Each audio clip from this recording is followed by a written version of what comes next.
Hi, this is Dr. Kang, the scuba diving story again. Today's subject is silent bubbles. Today, I don't have any intention to give you detailed information on silent bubble because these are very well known to almost all divers. People know what it is. But there is a certain research diving that is to go on in Korea. So if you have any chance to come to Korea, you can contact me or other people that I will show you, and you can certainly be a part of us. So let me go through the information. This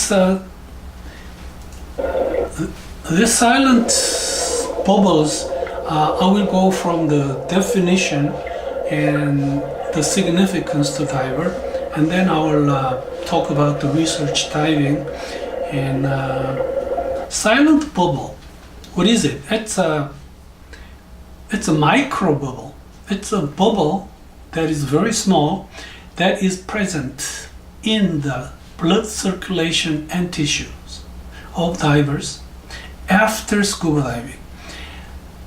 But they do not manifest any symptoms of DCS. That's silent bubble.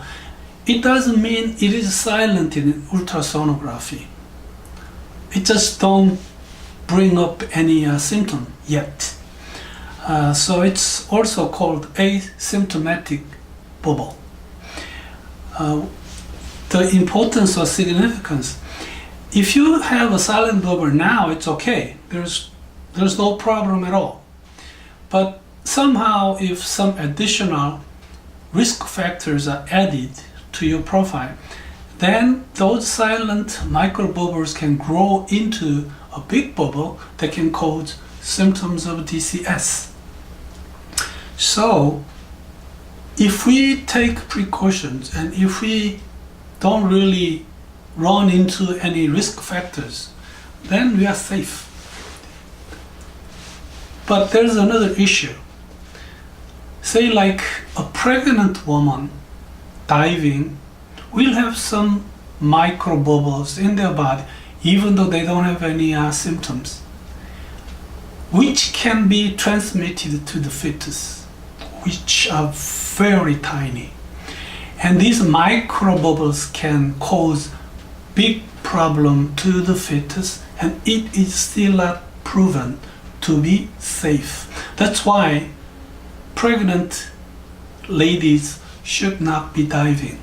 The same is true with kids growing up. They are not yet big enough to accept micro silent bubbles.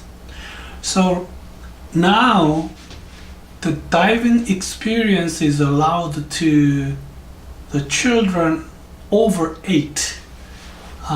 They can do some experience diving in the pool, sometimes even in the open water. And after the age of 10, they can go for the real training of open water diver, which means they can really become a diver even though their depth limit certainly exists, which is like 60 feet, 18 meters. And certainly they have not grown big or old enough. So microbubble can still play a part in causing them some problems. So it is not still set. But people feel as long as you do some benign profile diving, it's okay. That's why we begin to teach kids over 10. So to prove that there are micro silent bubbles after all diving,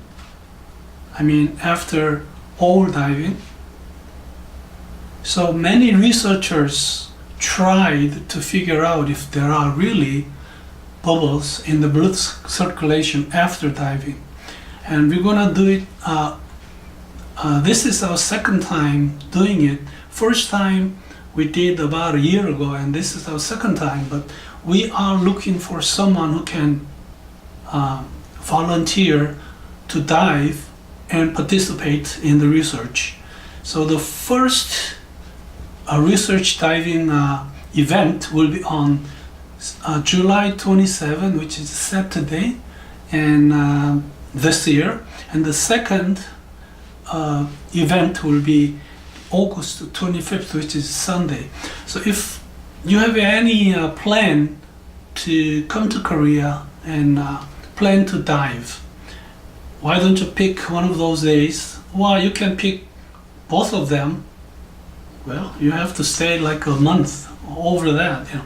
But anyway, those two events will be held by myself, Dr. Lee from Sejong Heart Hospital, and there will be some another diagnostic ultrasonal doctor.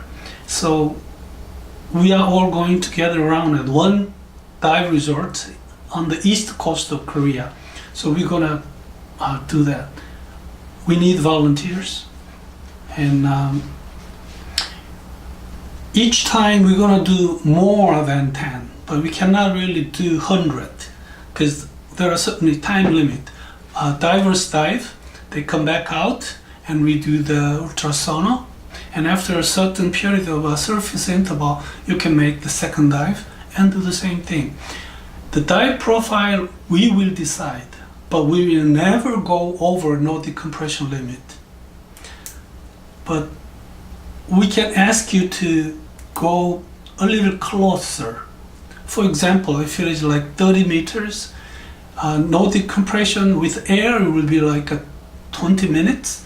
But we might ask you to go to like maybe 16, 17, 18 meters. We don't like to push the limit, but after that, we make a normal ascent, which is like 9 meters, 30 feet a minute. I mean, slower than that. And then we have to make a safety stop. And then we surface, and we will do it on the beach dive. And then right on the beach, we're gonna place the ultrasonal and doctors. So we can do the ultrasonal right there. So maybe 2 divers go first, and after about 10 minutes, another 2. So when they come out, we will do the ultrasonal one by one, and then the next team comes and one by one again. So it's gonna take, ultrasonal will take about 10 minutes. So we are planning to do it that way. We recommend the PFO research test volunteers to come. We can probably do some follow-up. We